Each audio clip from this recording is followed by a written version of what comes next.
Order! Order! You are an incorrigible delinquent at times. Behave yourself, man! The phrase we are supposed to employ at this sort of period in history is that chaos is very good for business. Your friend of mine, Theo Usherwood, pointed it out to me as I bounced into the office this morning, replete with even more joie de vivre and bushy tail than usual. It's good for business.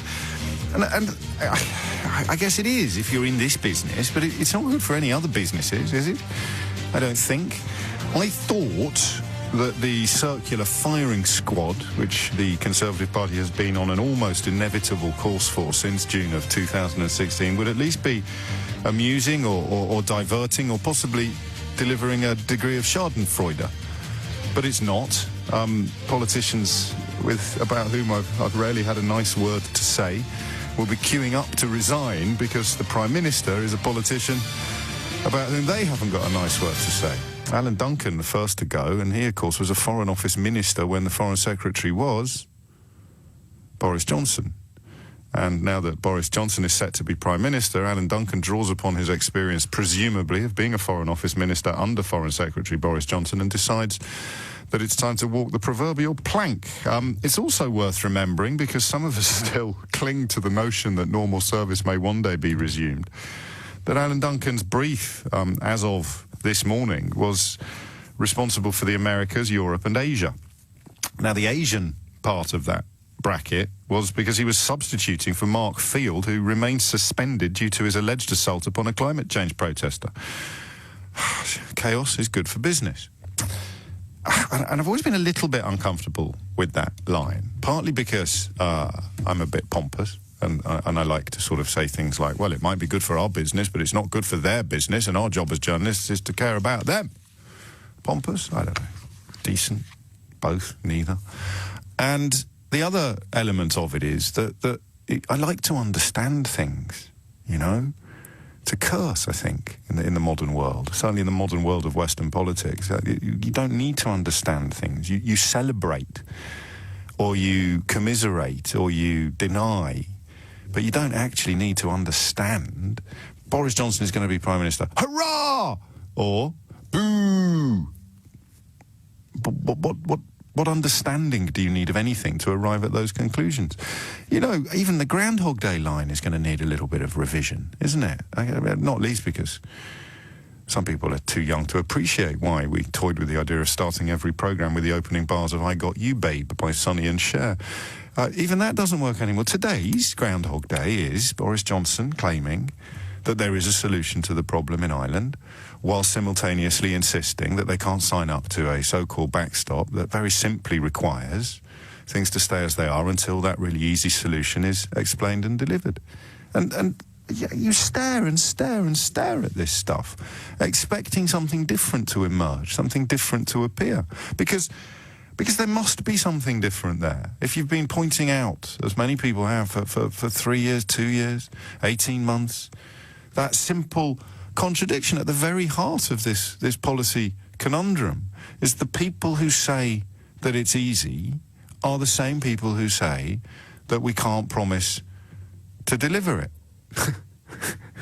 and you sort of see the Irish Deputy Prime Minister or Irish trade ministers queuing up to explain that nothing has changed, and then we are now putting into Downing Street Boris Johnson, who insists that things can change and things will change. And you know, you have to hope he's right, don't you? Nobody actually wants... Well, actually, that's not true. Lots of people do want no-deal Brexit, and it's Boris Johnson's apparent preparedness or willingness to deliver no-deal Brexit that is prompting various Conservatives to resign already. Not because they want to stop Brexit.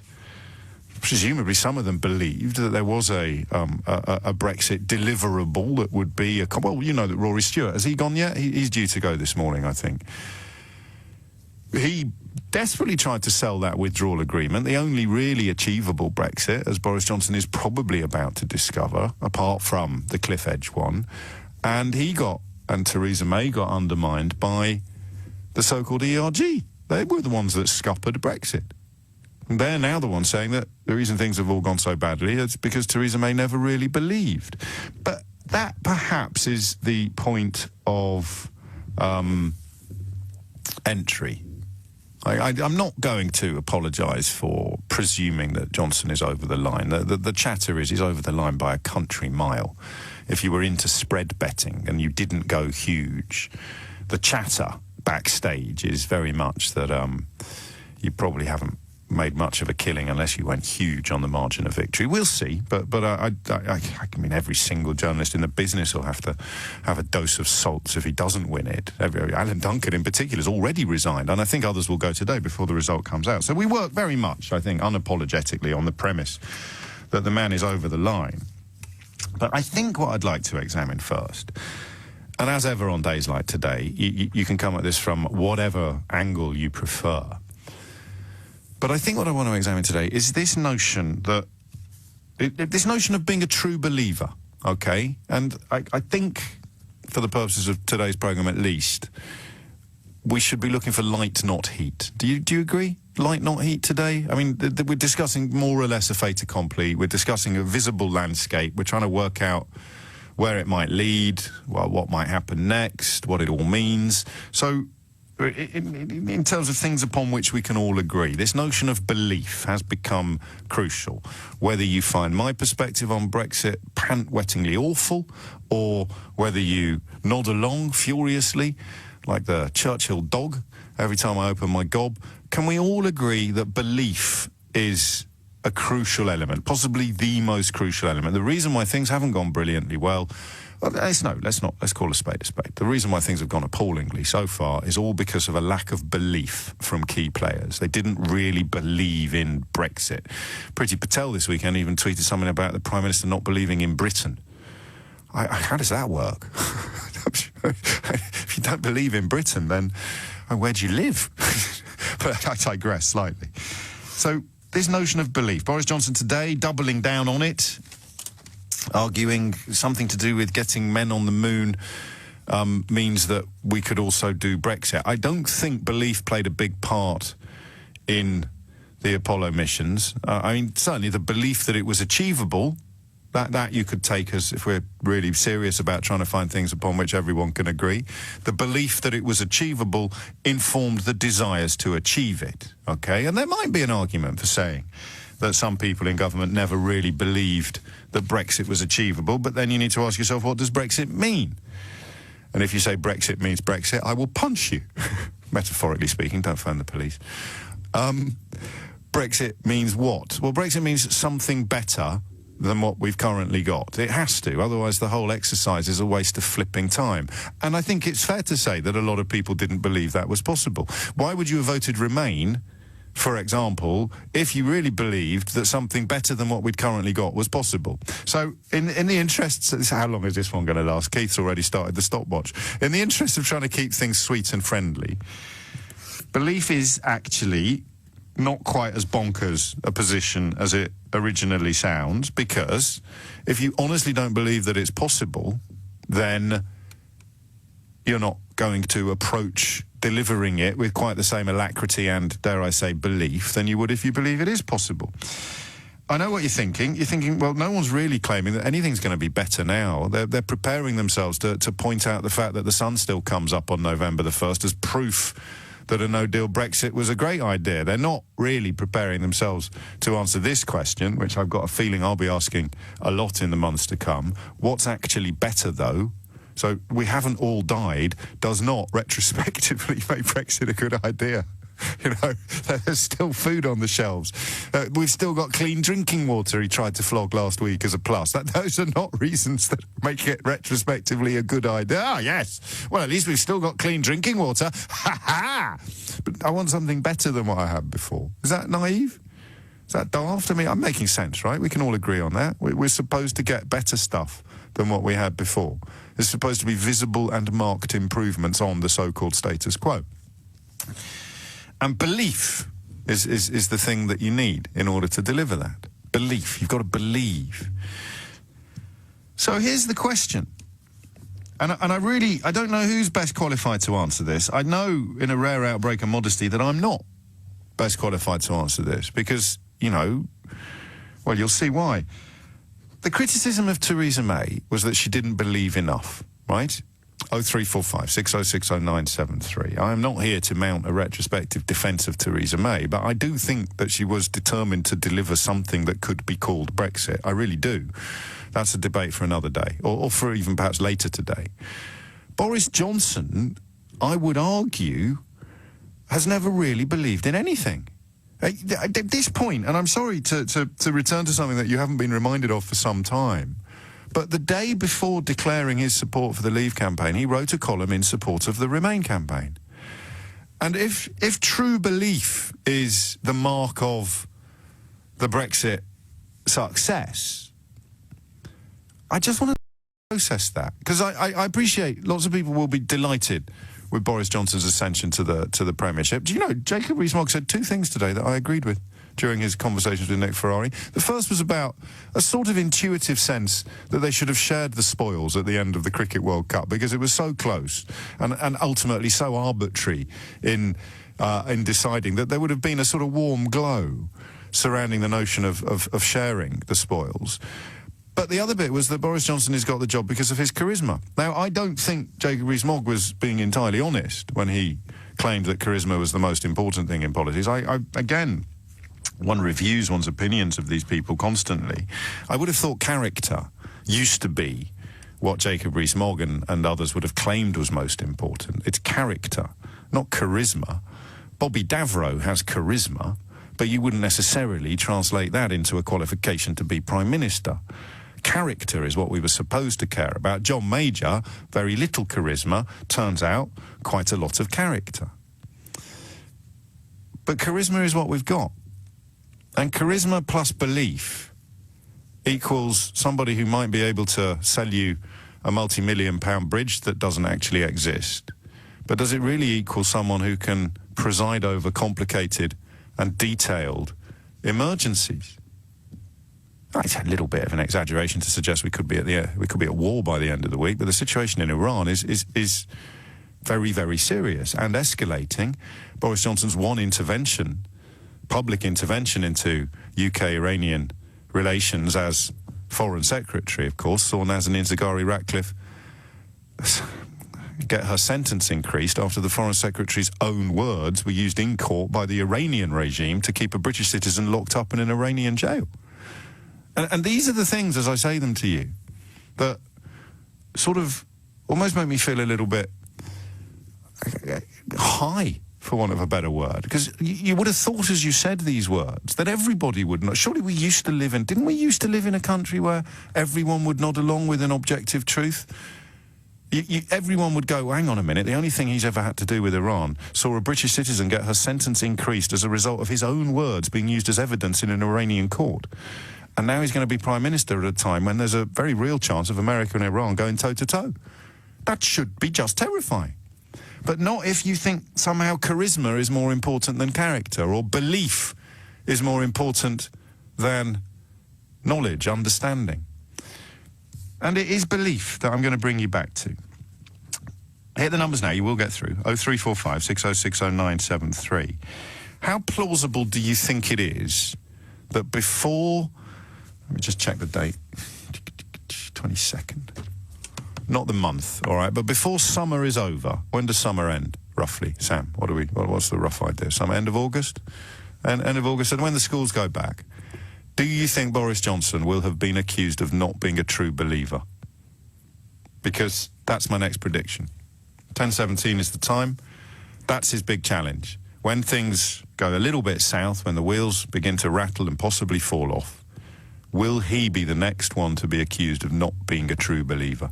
They've already accused Michael Gove of that, and he was co-convener of the Vote Leave campaign. Is Johnson next? 0345 6060 973. And if you are currently cheering his promotion on the grounds that he is a believer, he believes in Brexit, just run me through, if you could. I promise you I'll be nice and polite. I'll be supine. Just run me through how you process intellectually the knowledge that he wrote a column in support of remaining the day before declaring for leave. Because that, to me, is the opposite of being a true believer. And I'm not someone who thinks charisma is more important than conscience or character or competence. I'm old-fashioned like that. Give me someone dull but brilliant, as opposed to someone charismatic but morally corrupt. And I haven't been rude to anyone yet. Keep that stopwatch ticking away. Now, question number one, how will belief make a difference? 0345 6060 973. How will believing that we can get something better than what we've currently got make it more likely to happen? Genuine question, seeking genuine answers. Sounds like a small ad. And question number two, I think this is going to go down as a prediction rather than a question. Johnson's going to be next, isn't he, to be accused of not believing enough? He was never a true believer. He wrote that column the day... I don't know. Talk to me. John's in Weybridge. John, what would you like to say? Well, I don't think Boris believes in anything apart from himself. I mean, it comes to mind, one famous politician once said of another, he was born with a silver foot in his mouth. Who was that? I like that. I think that's apt. When I read what Johnson's Master of Balliol College had to say about him, yes. He said, quoting a well-known philosopher, he said, there are people who lie but don't deceive. There are people who don't lie but deceive. And he put Johnson firmly in that category. He didn't get a first. He thought he deserved a first in the same way. And he didn't get a first. Do you know, much as I enjoy this, I am today going to insist that we are focusing more on the road ahead than the rear view mirror, John. And I don't think anyone will be shocked to learn that I, like you, find it very hard to think of anything he truly believes in, something that he would perhaps compromise his own position in order to promote or support, a sacrifice he might make in order to prove his commitment to a cause. But this notion of belief, how do you think it works? Yes, well, it doesn't work, obviously. You don't have to be very clever to realise that believing doesn't make things worse. I mean, now you've already broken my rule, you see. You've just condescended to anybody who thinks that believing can make a difference in these sort of contexts. You can believe the fairies at the bottom of the garden, but it won't make them there. So yes, but if everyone involved in Brexit didn't truly believe that there was anything better than the status quo achievable, then I can see a semblance of logic behind the conclusion that therefore their approach to delivering Brexit would have been compromised, hobbled from the start. No? Well, I think Johnson just, his one objective, and rather like he thought he deserved a first, he thinks he deserved to be Prime Minister, and he thinks he can get there. And as soon as he gets there, somehow he'll wave a magic wand and everything will come right. But I don't think it would, and you can't run a country on that basis. So his believing won't make an ape of difference because the EU have already made their position absolutely clear.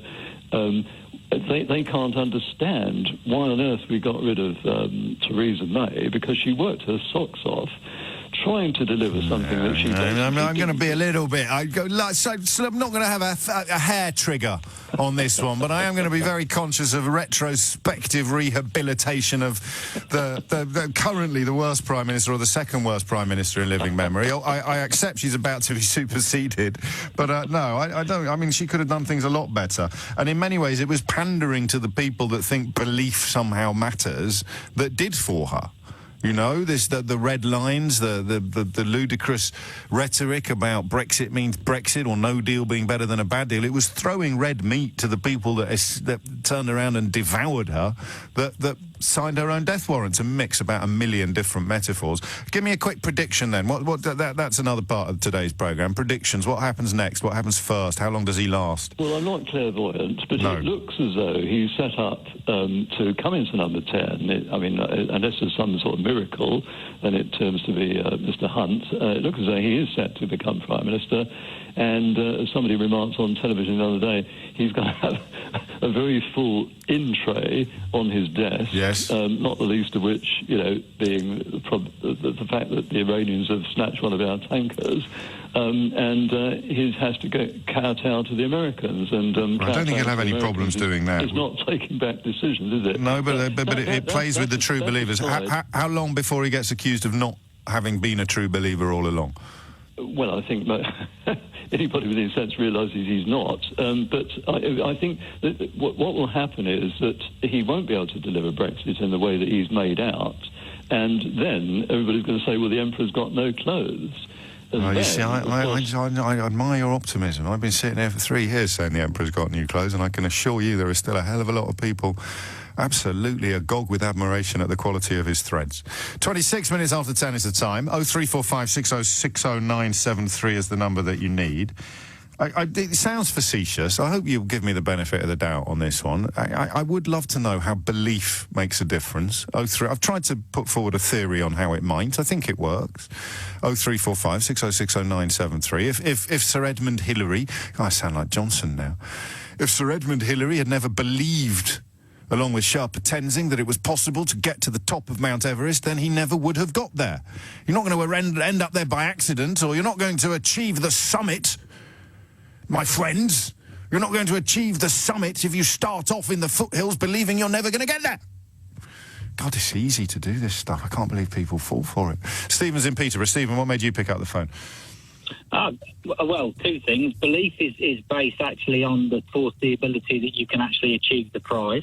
No, it's not. It's not. Belief is at its most powerful when it defies the laws of logic, surely. Oh, no. You can only believe in something if you think you can attain it. Yes. And I don't think you can attain what Boris is going for. So definitely not by the... Well, then I think I know how this works, Stephen. That simply proves that you don't believe enough.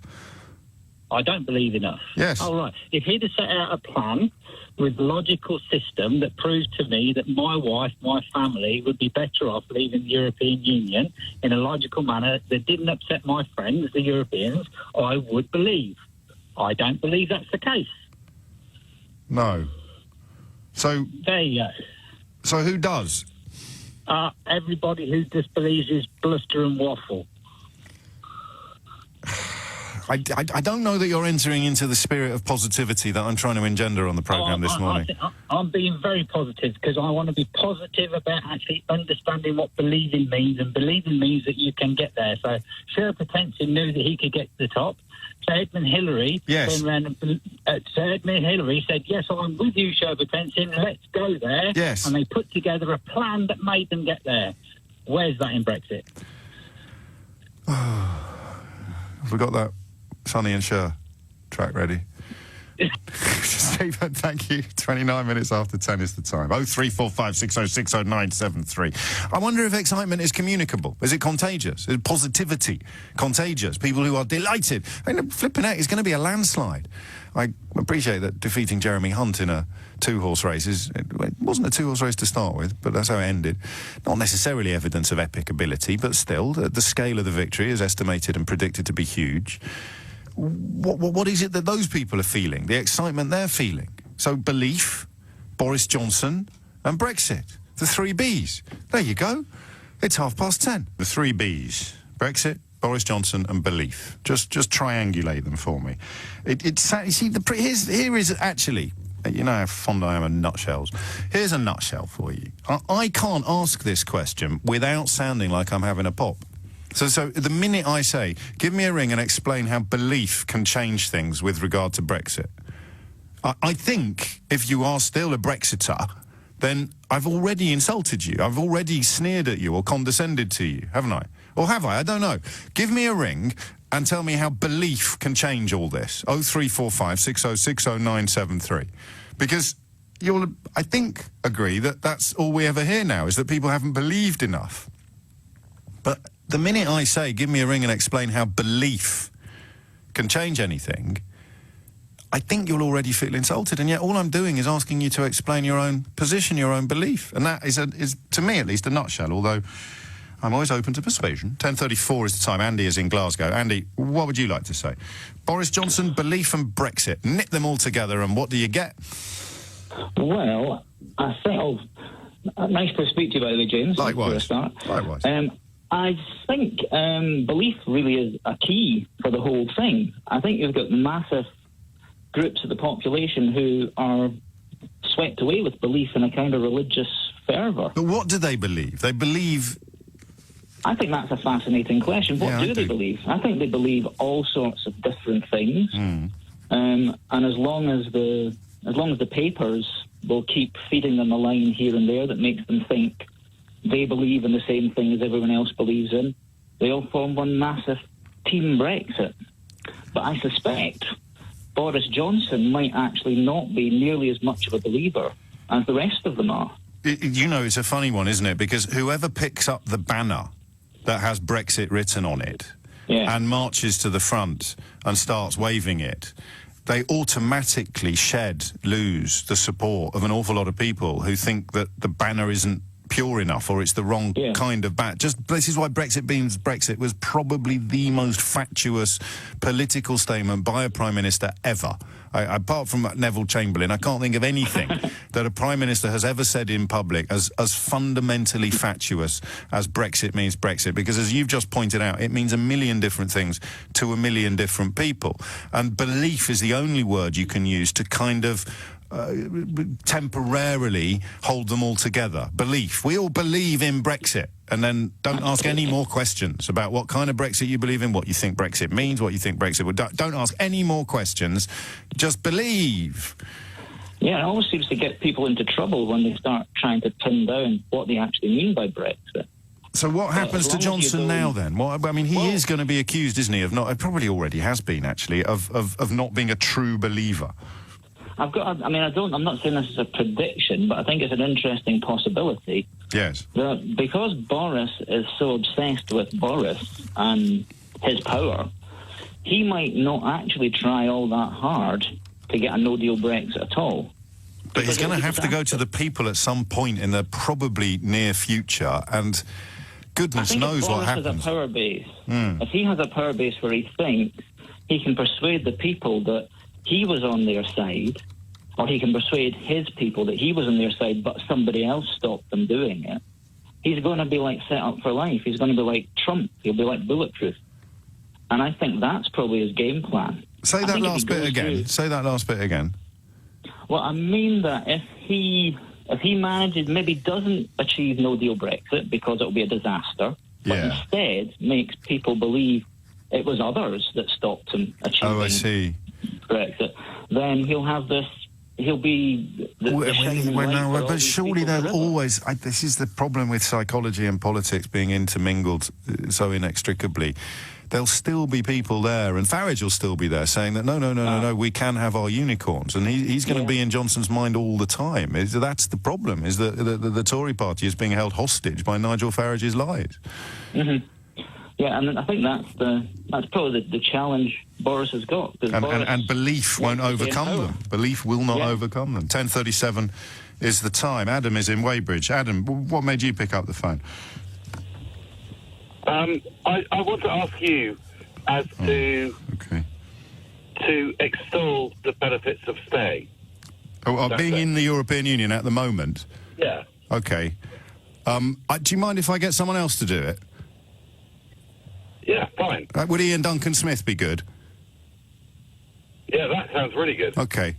The EU is a master at hard-nosed negotiation, and I think we got taken for a ride. Well, we got taken for a ride because we weren't.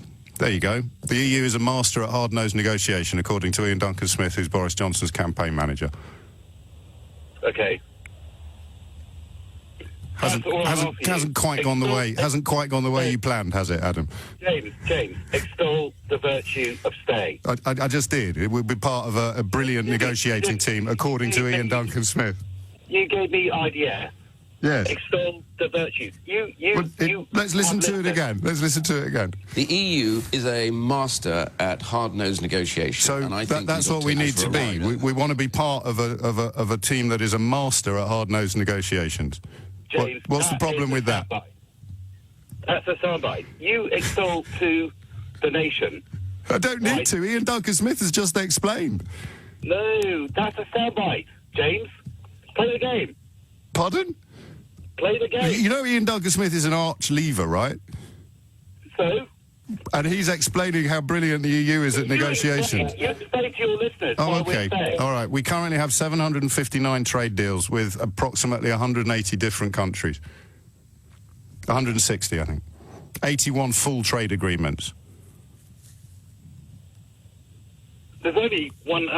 I think there's only about 161 countries on the planet. Well, that's astonishing, then.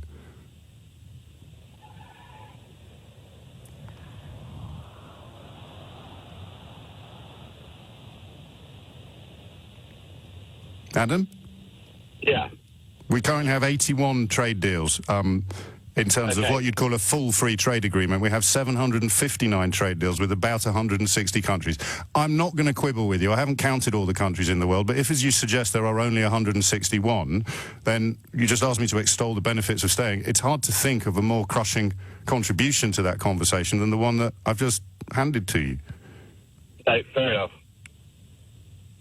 So, in conclusion, I think there are 195 countries in the world, actually, but I'm open to correction on that. So do you feel that have I played the game now, Adam? Yeah, you have. Okay. And I like you, James.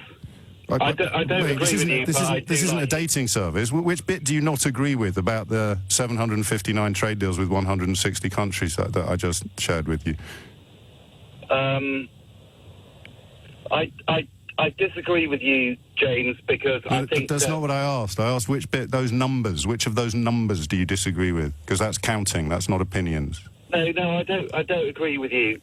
I probably got the numbers wrong. Right. But you just rang in thinking that you had some sort of zinger to play by saying, oh, why don't you extol the virtues of staying? And you've literally... Yeah, that's my point, though, James. Yes. Right? Damn those facts, Adam. I listen to you, James. I listen to you all the time. Good. Right? And I think you're fantastic. Yes. But I want you to extol the virtues of stay. I just did. To the people. I just did. And so did he, and so did Ian Duncan Smith. So we currently have 715. It's probably gone up, actually. This was This was June of last June, I think, June 2019. I think we've actually probably signed a couple more since then. But there you go. Those are the virtues. And Ian Duncan Smith pointing out that the EU... Let's hear it again, because I just thought Ma didn't pick up on this yesterday. The EU is a master at hard-nosed negotiation. That's just incredible, right? That actually play it again, and again, and again, and again, and again, because that is a campaign for remaining. The EU is a master at hard-nosed negotiation. Well, what's the reason for leaving? We'll be able to negotiate our own trade deals. What are we like? How are the EU at this? Well, they're masters. And what are we like again, Ian? The EU is a master at hard-nosed negotiation. Oh. Well, this is all working out rather well. David's in High Wycombe. David, what's going on? Hi, James. How you doing? All good, mate. Good. Still got it, David. Still got it. I'm just coming back to this whole about the belief, why do people still believe, why believe that Brexit's going to work? And for me, it's as simple as it's become a religion now. I mean, you're a man of faith, aren't you? I'm kind of. I mean, I believe in Christian values. I'm not necessarily going to sit here and seek to persuade you that every single thing in the Bible is true, but I believe in what Jesus said, according to the Gospels, as being a very, very good model for living to which we should all aspire. And for the record, he didn't say anything about food banks being uplifting, but I digress slightly. But there are people out there that will go back to the Bible and they will believe the things that are in the Bible, yes. Like, talking snakes and all that sort of stuff. Yes. So for me, it's the same sort of thing. You can present plenty of evidence, facts to people to say this is why what is written in this book can't be true. It isn't true, but they believe so much. How long did we last, Keith? 42 minutes before. There we go. It's a new record. But here's the thing now. I'm punching now. I've got my dander up. My tail feathers are heading heavenwards. Here's the problem with what you've said. Here's the Bible. I know what's in it. What's the Brexit Bible? The Brexit Bible is basically the nonsense that's been spouted by Johnson, by Farage, by Rees-Mogg. But which bit? We'll be able to do our own trade deals or their rubbish? I mean, which bit? This is it. You pick the bit, you sort of dissect it. Like, but where's the talking snake? All right, where is the talking snake man? I know what's in the Bible. What do they believe in? This is it. People like you and myself can look at that and go, do you know what? The things they're saying, of course it's not a talking snake. That can't be. That's not real. Why would I believe anything else that they're saying when they're saying that a snake talks? When they're saying that, you sort of put the two together, and it's just that. People believe what these guys are saying, tooth and nail, and they will fall on their But they must be. It's all very well us queuing up to mock and cajole and tease, but they must be able to frame a sentence that begins, believing in Brexit will change things because... 0345 6060 973. How does belief work in the context of believing more in Brexit? I know, not least because of my own sort of track record, that already sounds insulting, but I promise you I don't want it to be. If you have said in public at any point, the problem is Theresa May never really believed in Brexit. We've reached a point now where Priti Patel, a woman who was compelled to resign from the government because she misled the Prime Minister about secret back channels with a foreign government. I'll say that again, because again, I think someone has to keep reminding you of this stuff. Priti Patel, compelled to resign from government after misleading the Prime Minister, the British Prime Minister, for the avoidance of doubt, about back channels that she'd opened up with a foreign government, in this case, the Israeli government, has criticised both Theresa May and I think David Cameron for not believing in Britain. So if you don't stop this stuff, that's where it leads. Well, you can't deliver Brexit unless you believe in Brexit. All right, that sounds a bit mad. Yeah, well, they didn't even believe in Britain. How can you not believe in Britain while you're standing on it? That's insane. But that's what happens if you let this stuff go unchecked, because I think, lazy perhaps, though it was in the very first instance, all the talk of cults and religions is accurate, you know? You believe in God. You can never prove that he or she exists, but you believe in God. We've killed each other. Probably more human blood has been spilt over the millennia, over conflicting beliefs in an unknowable, omniscient, supreme being than any other issue.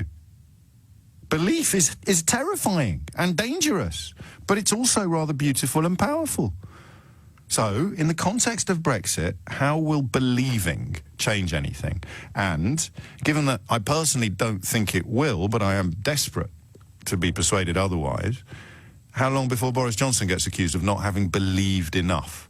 If we're accusing the last two, if a Conservative former minister is accusing the last two Conservative prime ministers, including the one that appointed her, of not believing in Britain, how long before Boris Johnson gets accused of having not believed enough in Brexit? 0345 6060 973. Johnny's in Chipstead. Johnny, what would you like to say? Hello, mate. Yeah, hi. I think you've hit the nail right on the head with belief. And I mean, but it's not me. Yeah, it's not me. It's them. It's their belief. Well, someone has. Yes. But if you look at that, let's examine that. I honestly believe myself that Boris believed unshakably for quite a number of years that he would become Prime Minister. Now, I think, unfortunately, as the way politicians are, they will say virtually anything to achieve their goals.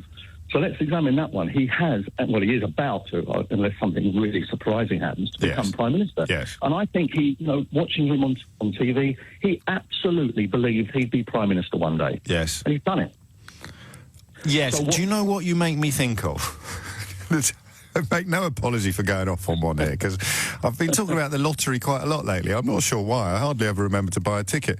But every now and then, you read in the newspaper about someone who's won the lottery who absolutely knew that they were going to win one day. You'll see someone who says, I knew I was going to win one day. It was just a matter of where. So I take your point. Well, that's slightly different, isn't it? It's not really, because there's loads of people who believed they'd be Prime Minister one day and never. I mean, Michael Portillo clearly believed he would be Prime Minister one day. Neil Kinnock clearly believed he would be Prime Minister one day. They obviously didn't believe strongly enough because they didn't achieve it. He had that unshakable belief. Now he's in a corner now.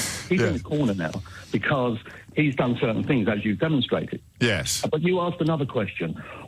How could belief possibly affect where we are now? Yes. Genuine question. Genuine question. Now, I'm a Remainer. I live in Spain. This is going to cause me all sorts of problems. Sure. I can only go to Spain for 3 months a year, which is what they're saying.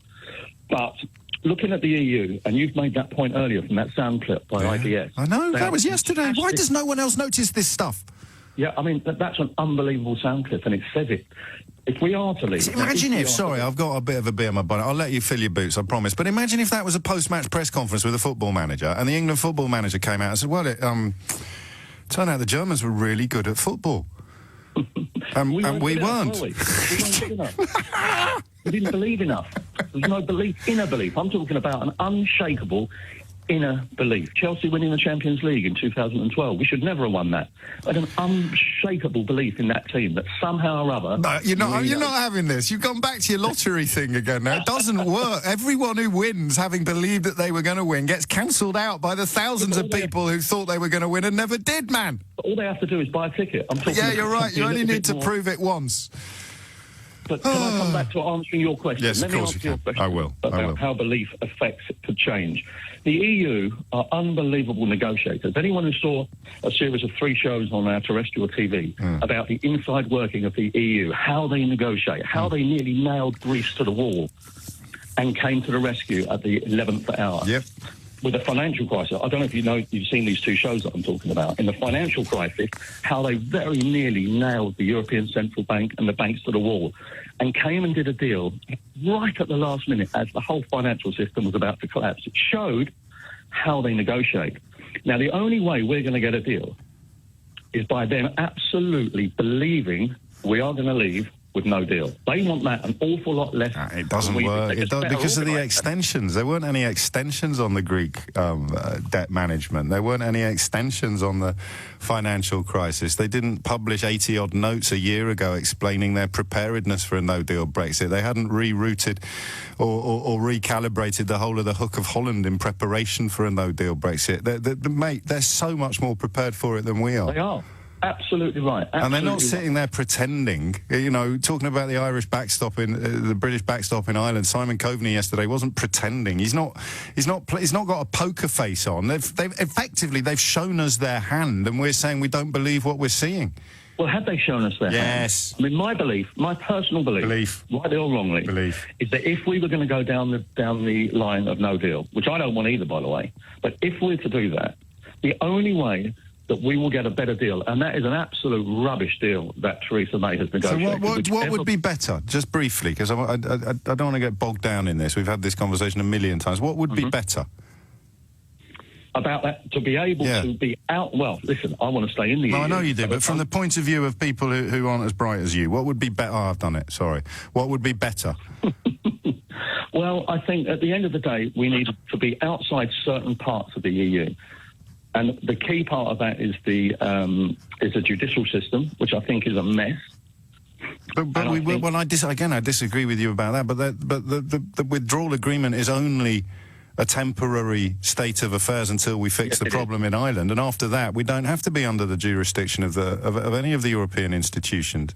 That's not even in the withdrawal agreement. So you've called Theresa May's withdrawal agreement rubbish. What needed to be different in it for it to be unrubbish? Well, I think it needed to be more acceptable to the leaders. That's not an answer, man. It needed to be more acceptable to the believers, you just said, without realising it. So what actually observable, fact-based changes in that document could be achieved by simply believing more?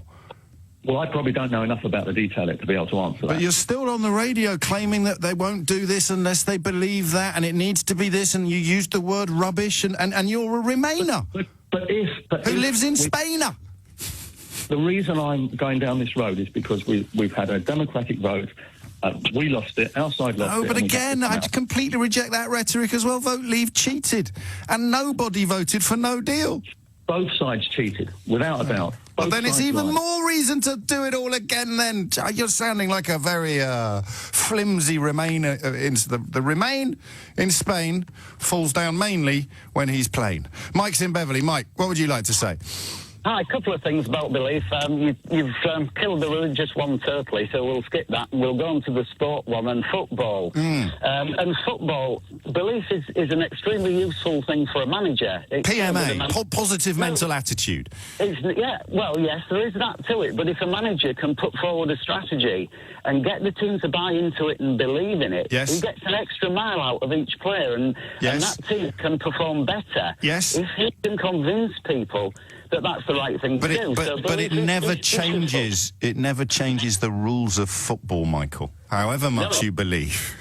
I quite agree with you, but the other bit of belief, getting back to Brexit, that nobody's touched on this morning, is the absolute belief of the EU in the 4 principles. And the EU are united on this. They totally and utterly believe in it. And well, I think so. You think so. Johnny doesn't think so. Johnny thinks that there is still, and he is a Remainer in Spain, and he sees this notion that is put out there by people like Ian Duncan Smith when they're not explaining how brilliant at negotiating the European Union are. They're explaining how we're brilliant at negotiating, because when they really see the whites of our eyes and think that we're prepared to chop off our legs in order to leave and bruise them in the process, that's when they're going to roll over and abandon the integrity of the four freedoms. And I guess that is belief in a nutshell, isn't it? They do genuinely believe it. It is, but when you look at the history of the EU, and the guy was quoting the 3 terrestrial channel programmes, you see the way these people work. You see their genuine belief in their system and the 4 principles by which they work. We have then got to reevaluate our belief. Is it possible to change this? Going up Everest, one thing, you can believe that, but can I jump off a cliff and grow wings and land safely is completely a different belief level over the top of everything. We're still, I mean, no one at the moment, and probably because the question almost answers itself, I don't think anybody is prepared to explain calmly and intelligently how belief in this context is going to change Brexit, because you're right, you can imagine circumstances. Of course you can imagine circumstances in which belief makes a huge difference to things. I mean, some people pray and end up with a medical condition being cured that the doctors can't explain. Some people believe against all the... Look, what about Leicester City fans a few years ago? They believed in the almost impossible, and it only blinking happened. But you're right, in the context of this, treaty-based negotiations...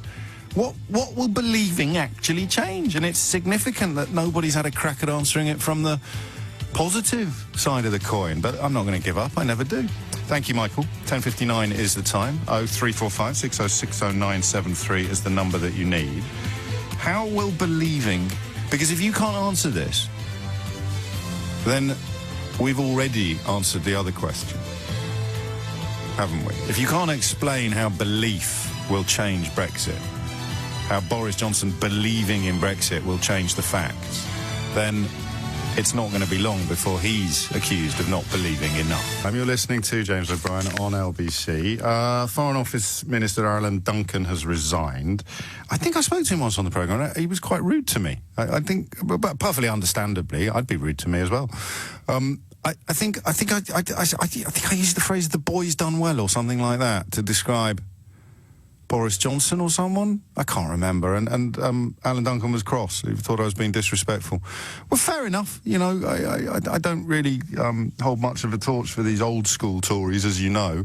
But they're now turning on each other, which I thought would be fun. All the things that you might have derived a degree of Schadenfreude from, it would be the circular firing squad that has looked close to inevitable since Theresa May announced the red lines, actually, not since the referendum result came in. And there'll be a lot more to go. Philip Hammond is going to go, the Chancellor of the Exchequer, because he finds Boris Johnson's refusal to rule out... Well, I think everybody, even his supporters, because all they're saying is, in brackets, we'll never do it, but they have to believe that we'll do it, and then they'll somehow roll over and abandon their negotiating position. Now, forgive me again, but doesn't that presume that they never read British newspapers or watch British television or listen to British radio? Well, obviously it'd do us more harm than them, but they have to believe, because, you know, we're English. And of course, that falls down when you ask somebody like Ian Duncan Smith what they're like at negotiating. The EU is a master at hard-nosed negotiation. No, that was yesterday. That wasn't like 5 years ago. I know they've all changed their mind over a 5-year period. Andrea Leadsom, I think, most obviously. So they're a master at hard-nosed negotiation. But we're going to get the better of them by playing dead. OK. Boris is in Euston. Is that your real name? Yes. Carry on. Yeah, it's unfortunate, isn't it? I don't know. You could always change it to Alexander. No, I prefer to keep Boris. I prefer to out Alexander if I could. No, it's a lovely name. It's a lovely name, Boris. I feel for the damage that's been done to your brand by politics. Tell me about it. I think you ought to pay a licence fee. Royalty. Damages. Using Boris without permission. It's not even his given name. It's his middle name. It's outrageous. That's outrageous. Never mind. They don't call him DeFeifel or whatever it is. DeFeifel. Where are we? Boris, belief, and Brexit. Belief. You've been arguing that, well, people have been arguing that Brexit has reached a religious type of belief. I don't think it is a religious belief. I think it's more of a conspiracy theory. So it's being put about that the EU want to do X, Y, and Z to us. They are this, they are that. They rule us. They Well, you're going back now. This is pre-referendum rhetoric that most of us now know was never true at all, and some people still believe it's true, but it doesn't explain how believing is going to shift. How's it going to unblock the U-bend of Brexit? There's my line for the day. Well, I think that if you're going to argue against somebody, you have to know both of the arguments. I mean, obviously you'll know this, but if you are going to negotiate on the British side, you're going to have to know the EU's position. So you're going to have to know all of the positives of the EU and all of the negatives too. So that if you put forward an idea, you know that they'll probably counter with whatever other thing they're going to come up with, and then you can counter that. I don't think that pure belief in the British position is going to get you through. You have to be pragmatic and you have to know everything about the argument in order to get what you want. Yeah, well, I mean, we're on the same team, obviously, but what game are the other lot playing? How will belief unblock the Brexit U-bend? I mean, there is... Because they've done that thing, they've conflated the two understandings of belief that the earlier caller explained so well. It's not like a football manager exhorting his team to be more than the sum of their parts, employing positive mental attitude, encouraging, an arm around the shoulder, telling people... I talk about my parents a lot when they were raising me, telling me, you're as good as anyone. There's nothing you can't do. I thought everyone got raised like that. But, of course, if you don't believe that you're as good as everybody else, you end up falling for Jacob Rees-Mogg's shtick and tugging your fool up while he laughs all the way to Dublin. I was told that we're not a rich family. You'll always have to work for anything that you want. So that's what I've done. Recently, I've been made redundant. Oh, I'm sorry, mate. During no uncertain terms to Brexit. Oh. I work in architecture, so we obviously do building plans. Yes. Building plans are being held at inception and at planning, so you get planning permission, but you won't go ahead with it. Because of uncertainty? Yeah, because why would you invest in a big building? Why would you spend £30 million now when, if this all goes badly and we have a recession, you may not need the building? No. Or you can pick up a builder who's bleeding and absolutely needs the work. You can do it for maybe 25, get it cheaper. Well, that's market forces, isn't it, I suppose? And maybe that's what they mean when they talk about a Singapore-style economy where the lowest bidder goes. I mean, the thing I hate most about my job at the moment is my natural instinct when you tell me stuff like that is to search for the positives. Yeah. Well, I'm doing my CV and I'm listening to your radio programme, so there's a positive for that. Every cloud, Boris, every cloud. But I mean it. I wish that well, at least there will be certainty by Christmas. Will there? Will there really? 0345 606 0973 is the number you need. How does belief... We're doing it now, right? It's over. Boris Johnson is Prime Minister as of this time tomorrow, roughly.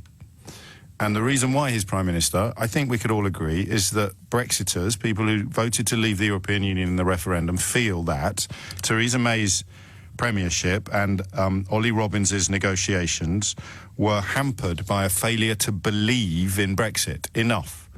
Now, if you are in the constituency I've just described and you're bridling a bit at what I've just said, I am literally holding up a mirror.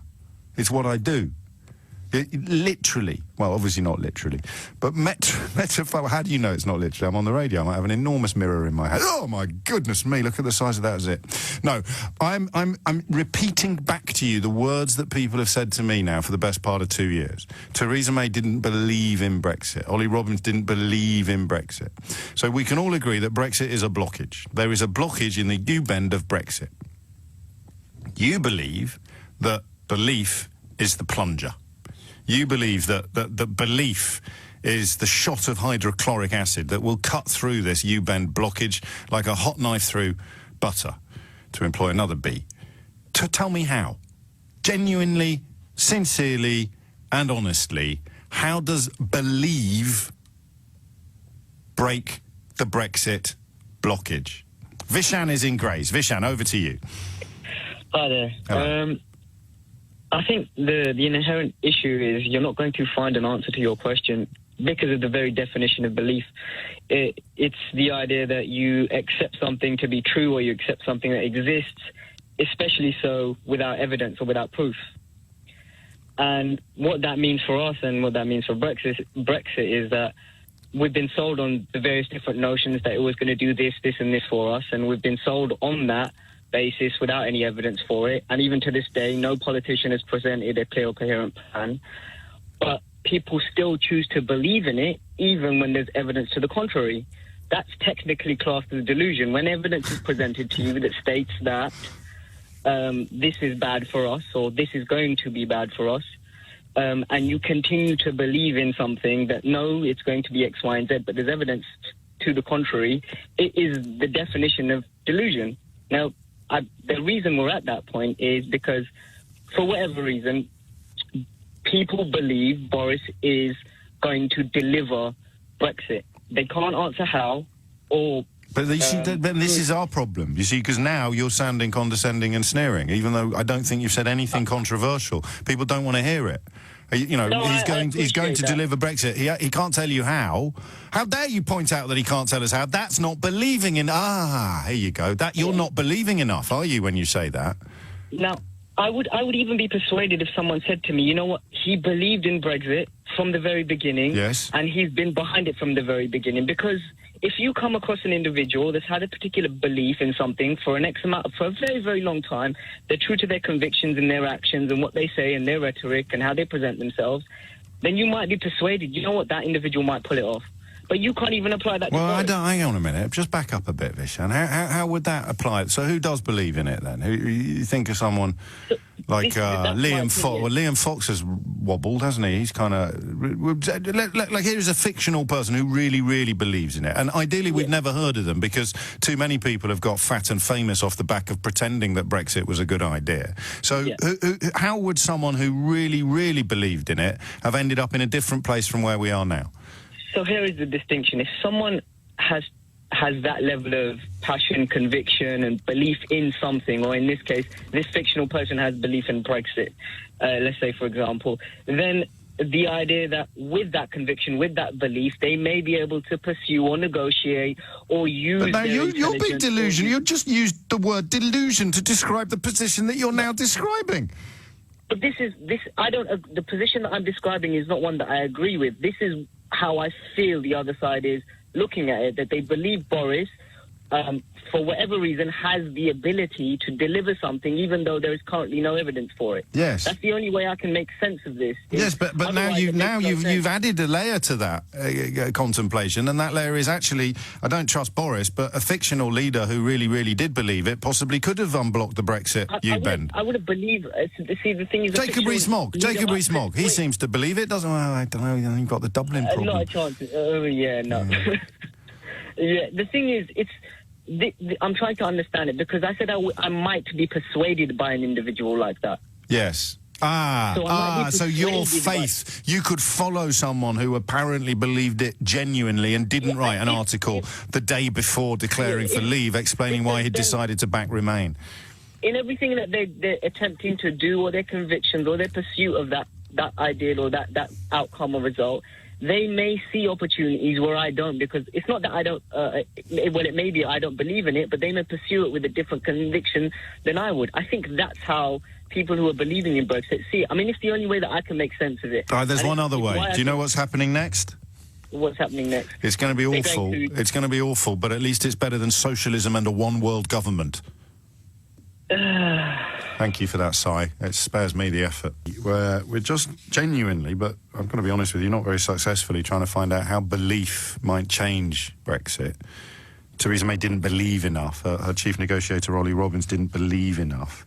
So now that you've got someone who apparently does believe enough, because otherwise they wouldn't have made him leader of the Conservative Party and, of course, the country, how will that belief change things? 0345 60 60973. And I think we'll open up predictions now as well, genuine ones. I mean, what do you think is going to happen? Because I don't know. I can't really see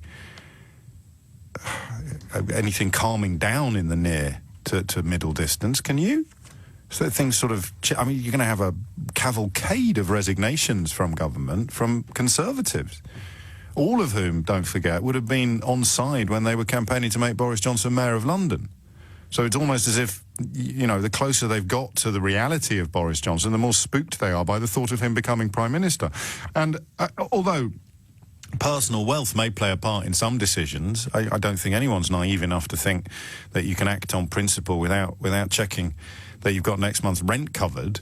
So someone like Alan Duncan, who I think has made a decent sum of money in the private sector, can walk away. There'll be some Conservative MPs who will halve their income overnight if they resign ministerial positions to return to the backbenches. And I'm not here to judge them, but it's a big deal when you resign from your own government. And maybe not all of them would have been sacked by Boris Johnson. Some of them will be jumping before they were pushed. But how does that even compute? The man's going to bring the country back together, and the very first thing that happens is he loses a big vote in the House of Commons before he's even got the job, and his own colleagues in the Conservative Party are queuing up, I would say, to abandon a sinking ship. But, of course, I want to speak to people who think that the ship isn't sinking, that belief can somehow plug the holes in the hull. See what I did there? 0345 60 60973. Tim's in Chesterfield. Tim, what would you like to say? James, good morning. Hello. I brushed off the leaflet that I got through the letterbox, 5 reasons to vote Leave and take back control. Oh, yes. This was from the voteleavetakecontrol.org. And they said on point 4, it says, we'll be free to trade with the whole world.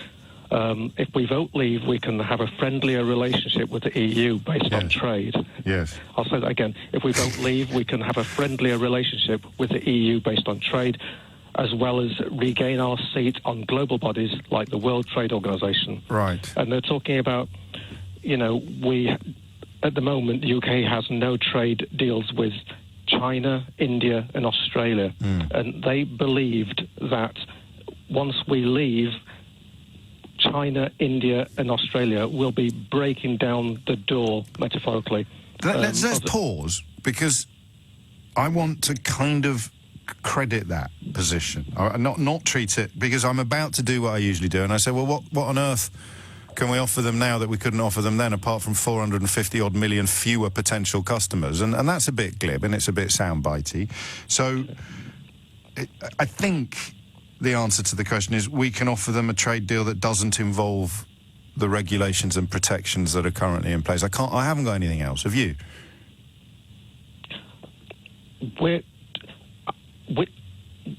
We're trying to offer them something that haven't been tested yet. Yeah, but that's what I'm saying. What is it that they believe, and back to the B word, what is it that they believe will make us a more attractive negotiating partner than the European Union is, apart from the fact that Ian Duncan-Smith is right, and they're very, very hard-nosed negotiators, and therefore will be a soft touch. Oh, my Lord, that quote resonates again. Well, I guess we can show them what we've got, that we've always been held back by... Yes, Brussels. By these horrible EU people. Yes. We can actually show you what we can do, even though we're now accepting phones from the China, smartphones made in China now, which are being sold in Argos, etc. You know? What the hell is the UK going to be selling Australia, China, and where else? You know, it's not the selling, it's the buying, I think, isn't it? We'll be able to get all that lovely beef full of antibiotics and stuff, which will be cheaper than beef that isn't full of antibiotics. We'll be able to get chlorinated chicken, which will be cheaper than chicken that doesn't need to be washed in chlorine at the end of the slaughtering process, because it's covered in listeria. Is that what Brexiters are asking for? I think so. I do think so. I think that's what they say, isn't it? Your cheap shoes for peasants, or hormone-laden beef and chlorinated chicken, and we'll be able to bring it in, and it will be cheaper than the options you've got now. James, can I just tell you something about the ward in which I live? Yes. For over 82 years, it's been a Labour ward, okay? Yes. Based on industry, heavy industry, mining, etc. Yes. Because of this mass hysteria called Brexit, people voted for the Conservatives to come in and get Brexit for us. Get it done. So this Labour ward is now a Conservative ward. And you will not find a stockbroker on the high street in this town, village where I live, okay? No. I mean, but people believe that, the Conservatives now are going to sort of handle Brexit for us. This mistaken hysteria that has been allowed to propagate this nostalgia to the 50s, where, but we had a call last week, a lovely lady who when pressed, talked about wrapping her fish and chips in newspapers. And she was the one that kept saying, "I'm sorry." Yes, but that of course I remember it. I was here. I'm supposed to say to you, do you remember that? I was in part of the conversation. Yes, but not unbelievable, because she wasn't really talking about fish and chips. She was talking about when she was young. And I thought about this a lot over the weekend. I think she almost, because the last fella used the word delusion. Nobody is really capable of explaining how believing is going to change anything. I think, and you mentioned nostalgia, I think you're right too, but I think we need to be a bit nicer. I think a lot of people have voted for when they were younger, and their life felt better because they were younger. They're not voting for political institutions or changes, or immigration, of course, rears its ugly head at this point as a reason why people think their lives have got worse, even though they haven't. For that reason, I don't think she was voting for fish and chips to be wrapped in newspapers. I think she was voting to be young again. And the trouble is this feel-good factor that she wants, this warm, fuzzy feeling. Yes. I'm guessing people who are of her ilk belief, they reject the idea that we're living in the 21st century where people can move. I find it embarrassing that Brits don't want to learn another language. 32%. I mean, it's among the lowest in the world now. I think that it's basically a mass hysteria that needs to move over into the North Sea, this Brexit. I can't stand it. Again, there must be somebody who can explain how believing is going to change anything, because that's what the whole country has just bet on. And I appreciate not everybody wanted us to push all our chips into the middle of the table at this point, but we have, because that's how, quotes, democracy, end quotes, works. And by democracy in this context, of course, I mean the Prime Minister being chosen by a majority of 160,000 people who've paid to be members of the Conservative Party. But that's what they've done. They've pushed the whole country's stack into the middle of the table, and they've bet on belief, that believing in Brexit will change something, and no one can tell me what or how or even when. Thank you, Tim. Tim, do you know, I mean, I don't know a lot about Chesterfield, but obviously when my dad was covering the miners' strike, he spent a lot of time there. Have they ever tried to believe in having a straight steeple again? Hey, our steeple's famous, mate. I know, we need the tourism. Oh, of course, yeah, that'd be a disaster, wouldn't it? So, well, whatever you do, don't start believing that steeple is straight, because that is, like you say, that'll punch a hole in the local economy. For those of you who don't know what I'm talking about, Chesterfield's steeple is famously skewed. Steve's in Middleton, Powys. Did I pronounce that correctly? Powys, yeah. Middleton? Middletown. Beg your pardon. Yeah, all one word. That's okay. I'll tell you how belief's going to deliver Brexit. Good man. Because Boris Johnson believes he can get away with it. And what he's going to do, he is going to crash us out, and the economy is going to be awful, and it's going to be a disaster. But we won't die. So many people. We won't die, and they'll turn around and say, "Ha, no one's dead. Ha, ha, ha." And they will blame the EU. Right. And they will say, it's all their fault. We wanted a deal, and the EU wouldn't give us one. Do you think that quote from Duncan Smith is the beginning of that process? Yep. Absolutely, and they've said it before. We had Hunt the other day saying if we don't get a deal, it'll be the EU. We did. But surely if they're brilliant at negotiating, that's an argument not to leave. Because it's not they're brilliant at negotiating, it should be we are brilliant. As EU members, we are brilliant at negotiating. But they don't care. They don't care whether they get a deal or not. They don't care whether we trade well or not.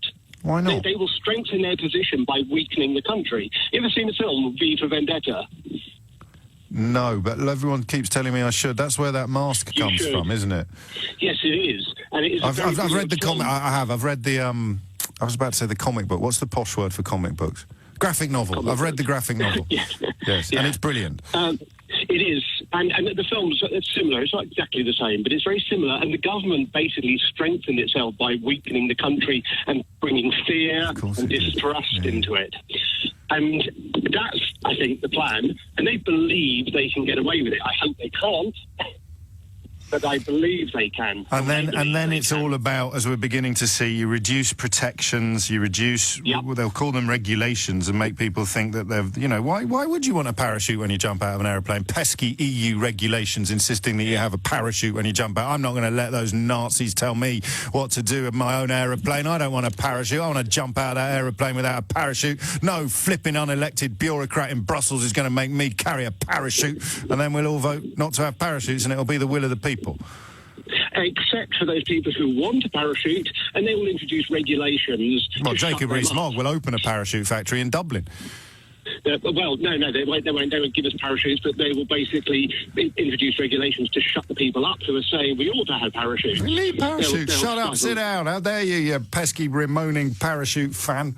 11:30 is the time. I'm not going to give up. I'm not going to give up on this. Tell me how belief will unblock the Brexit U-bend. 034 560 60973, where we are not quite doing a Sonny and Cher tribute act on the programme, although it is a little bit Groundhog Day. But the question is sincere. Boris Johnson tomorrow will become, well, I think it officially becomes Prime Minister after PMQs on Wednesday, doesn't he? But the confirmation that is about to happen on Wednesday will occur tomorrow. Are we on air while it happens? I hope so. I love those historic moments. We were on air when Theresa May announced her resignation. It'd be nice bit of symmetry if we're on air when Boris Johnson is confirmed as her successor. And I don't think, in my ongoing quest to find areas upon which we can all agree before we start biting chunks out of each other again, none of this would be happening without Brexit. Theresa May never would have been Prime Minister without Brexit. Boris Johnson still might have been, oddly. This is the really weird... Will you indulge me for a minute? I know you probably understand this already, but sometimes it's helpful to point it all out, isn't it? Just so that we can... It's like checking the map, even when you're going in the right direction. Just check it, make sure there's no, I don't know, weir coming up on the horizon, W-E-I-R. He decided, I think, and I think everyone agrees on this. This is the weird bit. This is the next stage of, no, the Emperor's got loads of clothes on. Shut up, Ramona, sit down. He decided his best chance of becoming Prime Minister would be served by campaigning to leave the European Union in a referendum he expected to lose. So this is not particularly Machiavellian, all right? The calculation was, well, of course we won't leave. That would be blinking stupid. But a significant swathe of the right wing of this country, the conservative voters in this country, have been successfully persuaded that the European Union is an appalling and oppressive body dedicated to complicating our lives and crushing our spirit. I'll say that again because something quite pertinent has just occurred to me. Boris Johnson understood that a significant swathe of Conservative voters and members, if not a considerable majority of Conservative voters and members, had been successfully persuaded that the European Union was a malevolent entity dedicated to complicating our lives and crushing our spirit. Now, how did Boris Johnson arrive at such a deep understanding of that constituency of people? Answer, he was more responsible than anybody else over the last 30 years for spreading and disseminating the nonsense that the European Union was a malevolent entity dedicated to complicating our lives and crushing our spirit. If you had to pick one area in which Boris Johnson would be regarded almost unanimously as an unalloyed expert, it would be the area of false anti-EU propaganda. It's his middle name. It's not. His middle name's actually Boris de Pfeffel. But it might as well be his middle name. He's the king of the bendy bananas. He's the king of the banning cheese and onion crisps, or rocking horses, or three-pin plugs, or whatever it is. Every single thing he did as the Daily Telegraph's Brussels correspondent involved sending provocative and inflammatory nonsense back to Britain in order to exercise the population. So he knows better than anybody how deep-rooted that belief is, because he rooted it.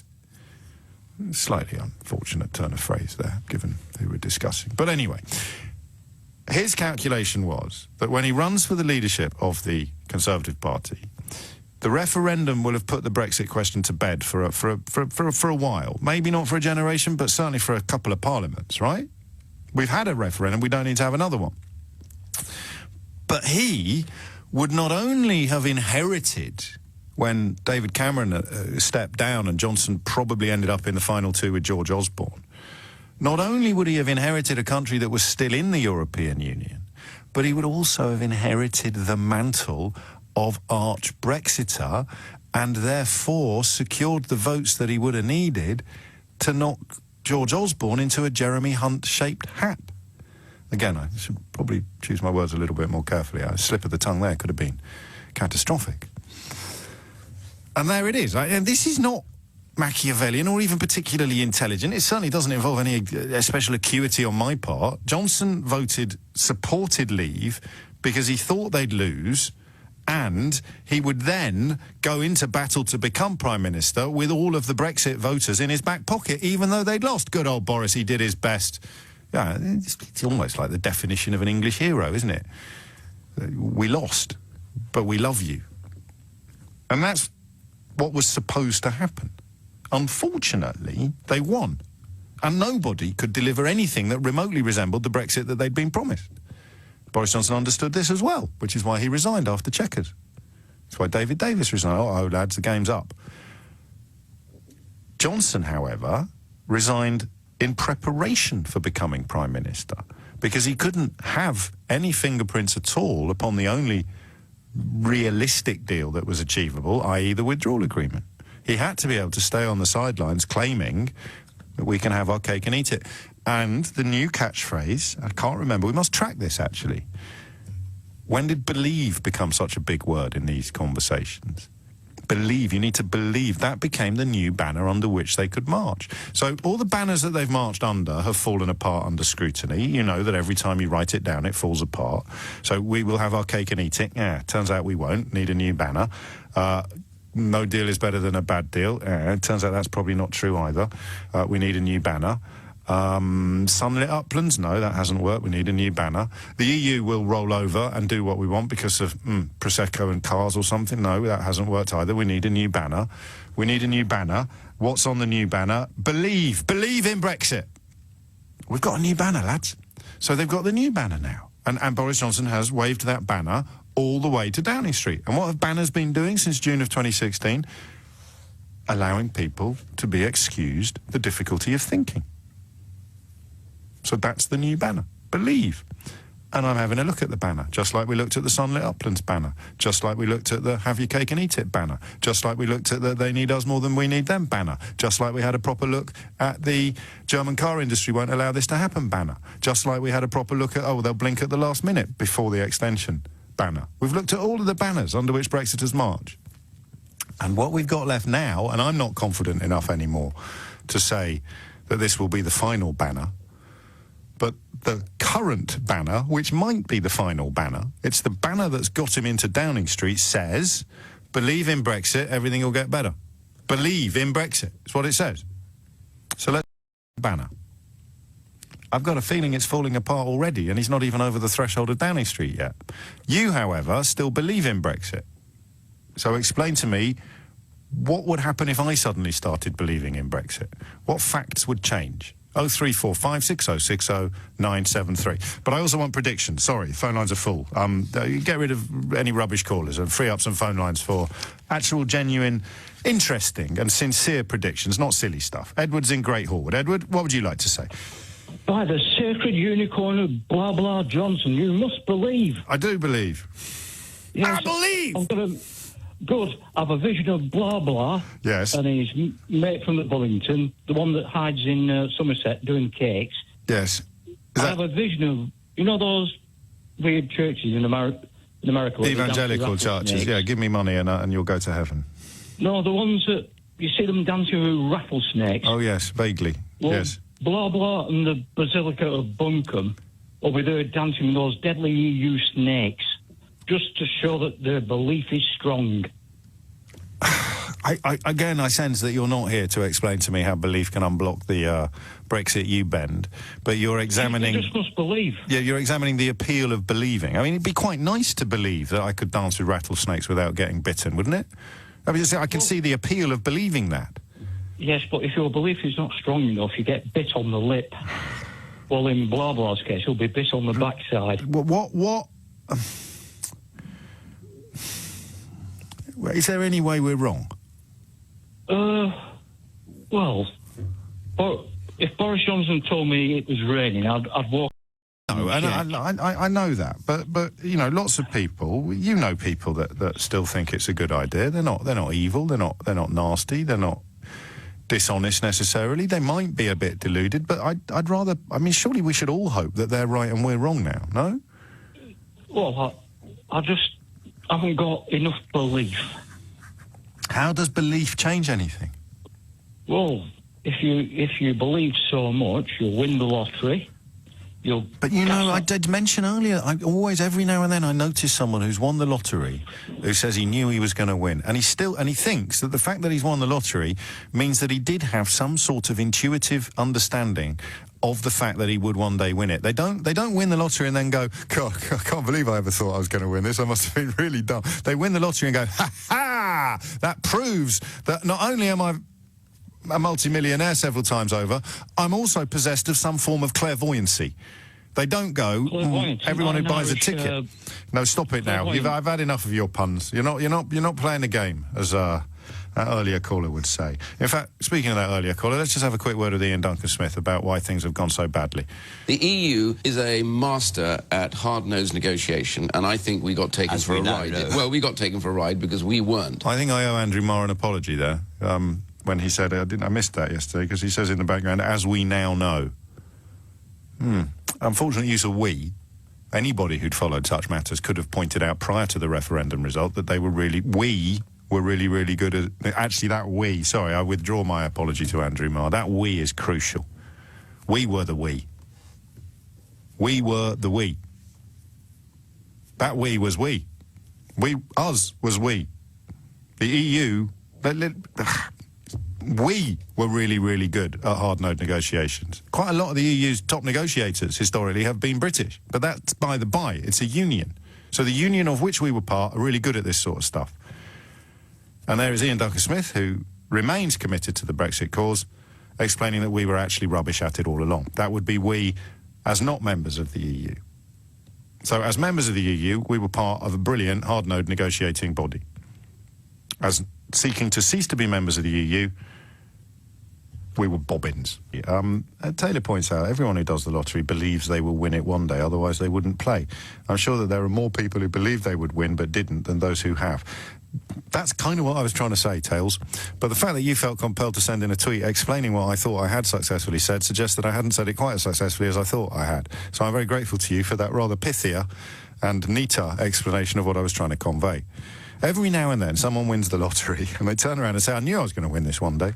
And they honestly think that winning it somehow validates their feeling that they were going to win it one day. And you can see why. But it's not true. So, in the context of belief, there are circumstances in which believing can improve performance. If you turn up today, look, how do you think... Oh, here we go, right?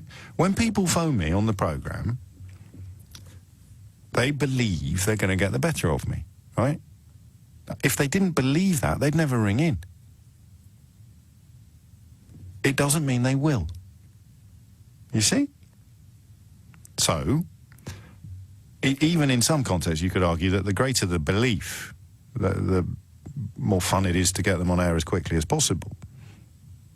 But sport, again, you look at someone like Dave Brailsford or Alex Ferguson, and they instill in their team a belief that does somehow exercise a psychological spell and renders the team more than the sum of its parts. Otherwise, managers wouldn't be so crucial. You just get loads and loads of money and buy the best players in the world and let any old soul manage them. But managers do something. Good coaches do something. They instill a sense of belief.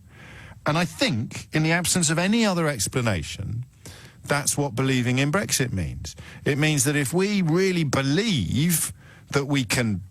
That's where I don't know what to fill the gaps with. If we really believe that we can ... then we will do it.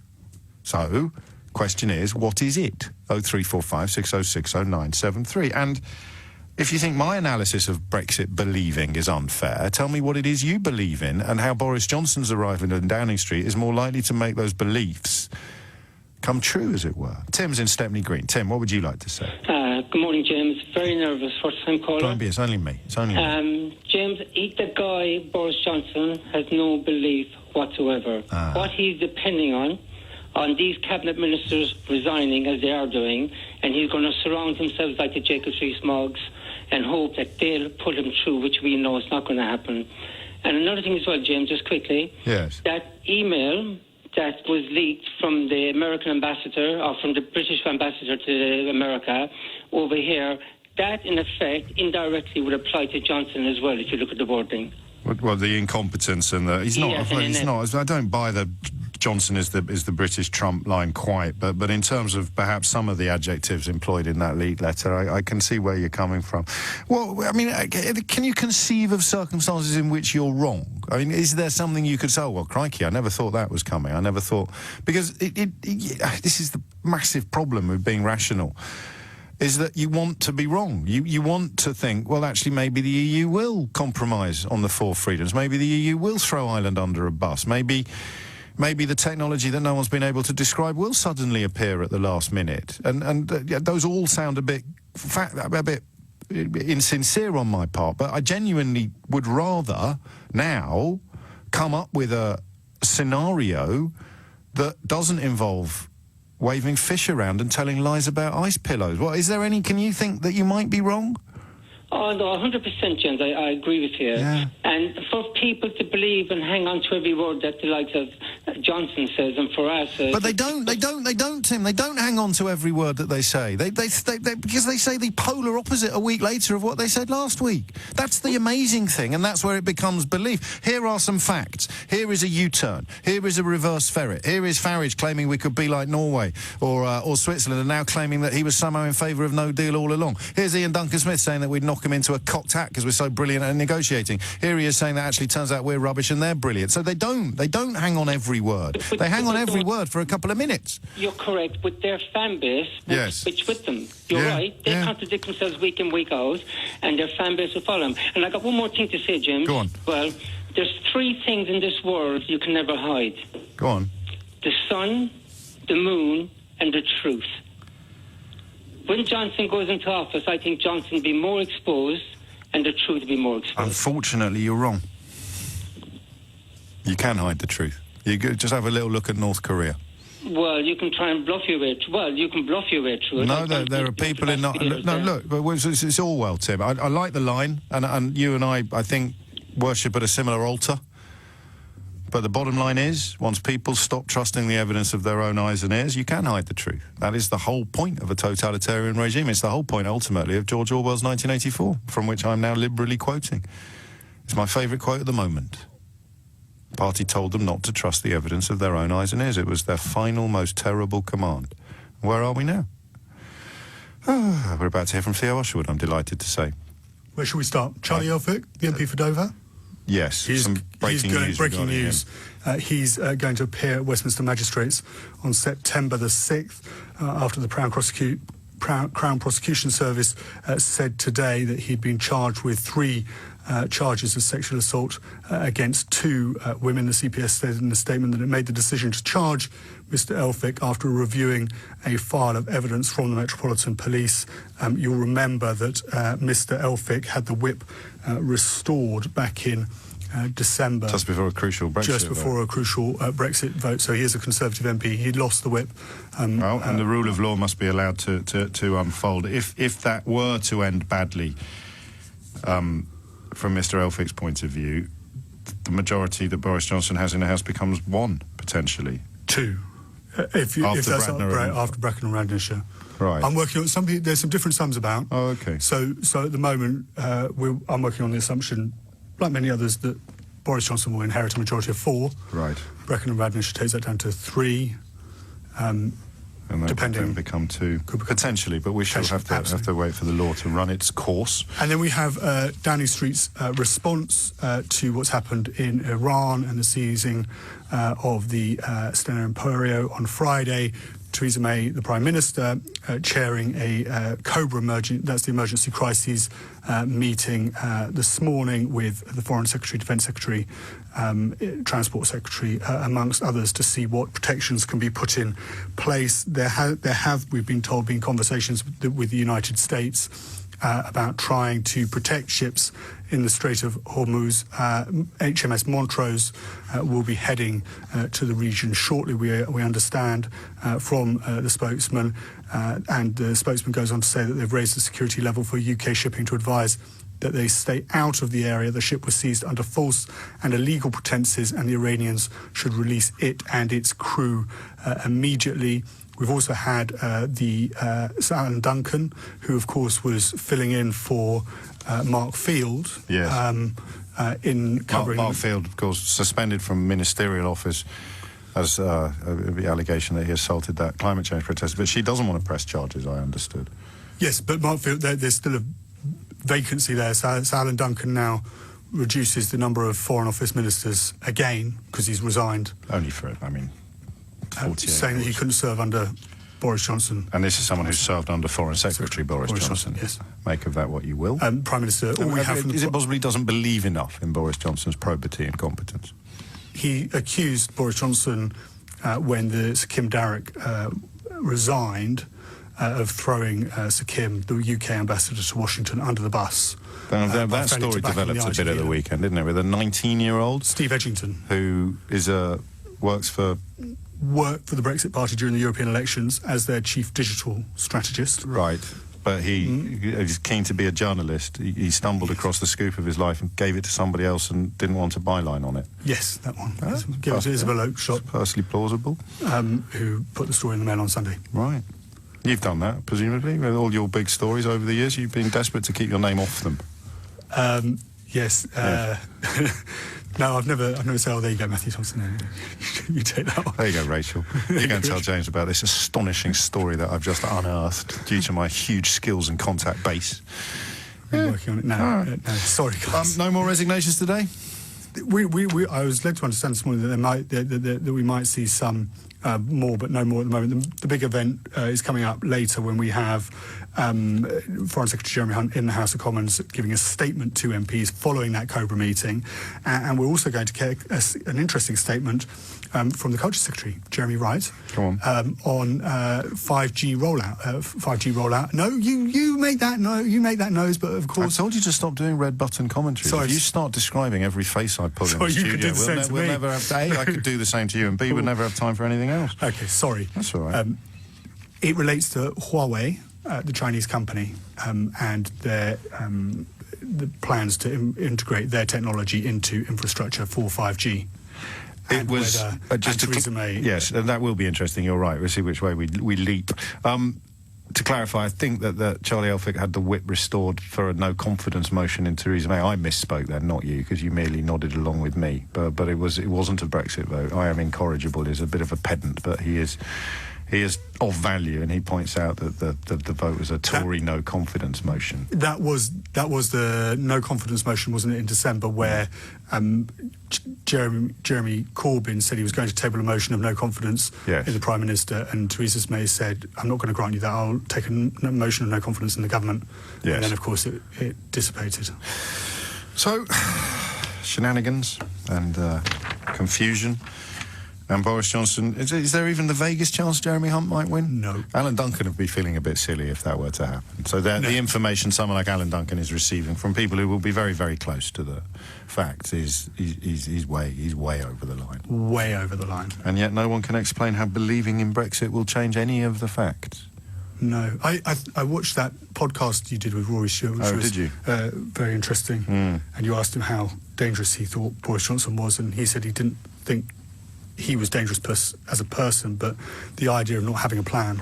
Speaking of scoops, you've missed out the single most important element of that exchange on my Full Disclosure podcast, which is available from wherever you get your podcasts. And the single most important element of that exchange, when I said to Rory Stewart, in passing actually, it's a detailed and thorough conversation that we had, as he spoke about Boris Johnson. I said, how dangerous do you think he is? The most important element of that whole exchange was the 11-second pause. The head. Yes. Head kind of going back, hand on the head. As I say, Full Disclosure, Isabel, don't download it yet. Well, wait until Sheila and Eddie have finished. It's 12 noon.